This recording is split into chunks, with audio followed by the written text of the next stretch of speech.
સદગુરુદેવ શ્રી જીવરાજ બાપુના આશીર્વાદ અને આદેશ સાથે રાજકોટ અમદાવાદ હાઈવે ઉપર ચોટીલા નજીક આવેલ આપાગીગાના ઓટલા ખાતે 24 કલાક માટે ભાવિકો અને અહીં નીકળતા વટેમાર્ગો માટે રોટલા એટલે કે ભોજનની વ્યવસ્થા સુપેરે નિભાવવામાં આવી રહી છે।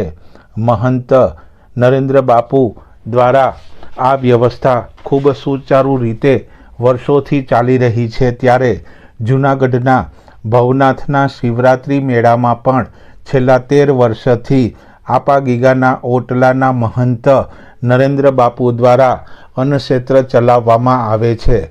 અહીં ભાતના શુદ્ધ ઘીના 2 મિષ્ટાન સાથે ફરસાણ અને ગુજરાતી વ્યંજનોની સાથે સાંજના સમયે કાઠિયાવાડી તથા વિવિધ ફરસાણ પણ પીરસવામાં આવે છે।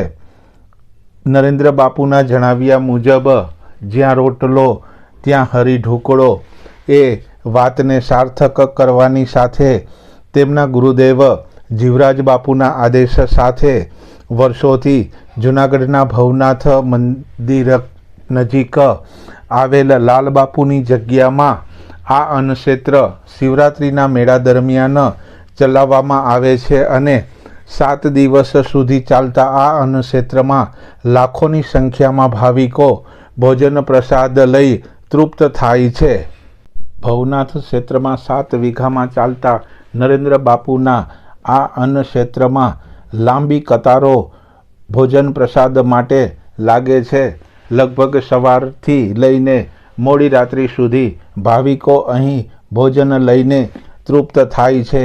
આ અંગે રંગોલી ગુજરાતી સાથેની મુલાકાતમાં નરેન્દ્ર બાપુએ જણાવ્યું હતું કે નરેન્દ્ર બાપુ આમાં કાંઈ નથી કરતા, આ બધું સ્વયં સંચાલિત ચાલે છે।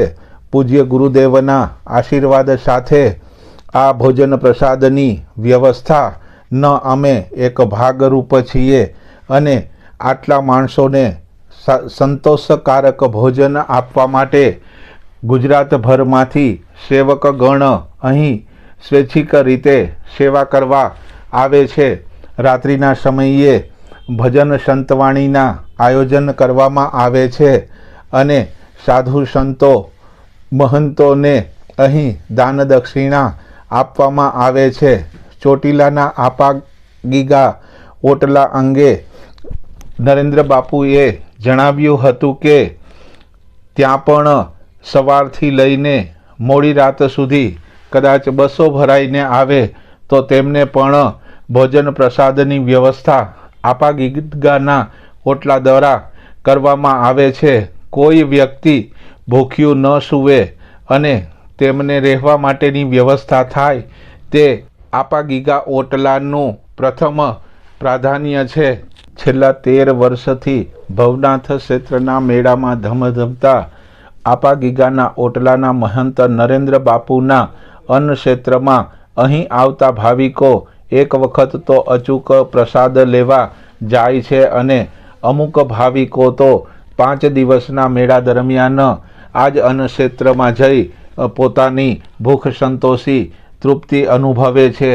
આ અંગે નરેન્દ્ર બાપુએ જણાવ્યું હતું કે સદગુરુદેવ જીવરાજ બાપુના આશીર્વાદ અને આદેશના ફલ સ્વરૂપ આ અમારાથી સેવા પ્રવૃત્તિ થઈ રહી છે।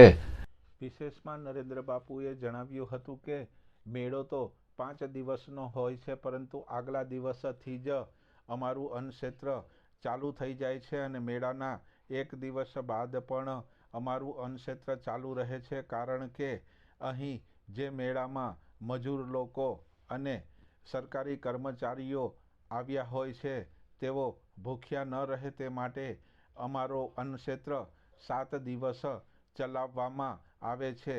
રાત્રિના મેળા નિમિત્તે શ્રી આપાગીગાના ઓટલા દ્વારા અમારા સદગુરુદેવ શ્રી જીવરાજ બાપુના આદેશથી વધારેમાં વધારે લોકોને મહાપ્રસાદ મળી રહે તેના માટેનો એક નાનકડો પ્રયાસ કરવામાં આવે છે।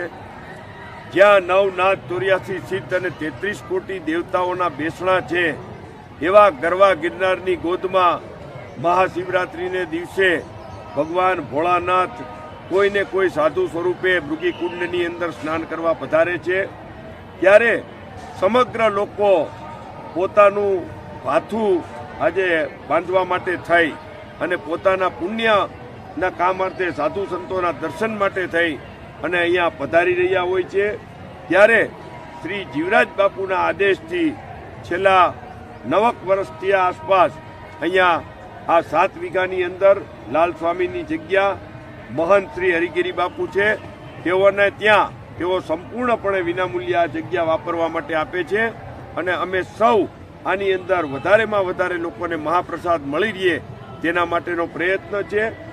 આ ઓમ 18 તારીખથી અને 20 તારીખથી સમગ્ર સમાજ માટે ખુલ્લું મૂકવામાં આવ્યું છે. 20 તારીખથી લઈ અને 27 તારીખ સુધી એટલે કે ગુરુવાર ટુ ગુરુવાર. 26 તારીખે મહાશિવરાત્રી છે. મહાશિવરાત્રી પૂરી થાય પછી ગુરુવારે બપોર સુધી પણ આ અન્નક્ષેત્ર ચાલુ રાખીએ છીએ અને આપ સૌના માધ્યમથી વધારેમાં વધારે લોકો મહાપ્રસાદ લેવા માટે આવે એવી અમે 2 હાથ જોડી અને સૌને વિનંતી અને પ્રાર્થના કરીએ છીએ.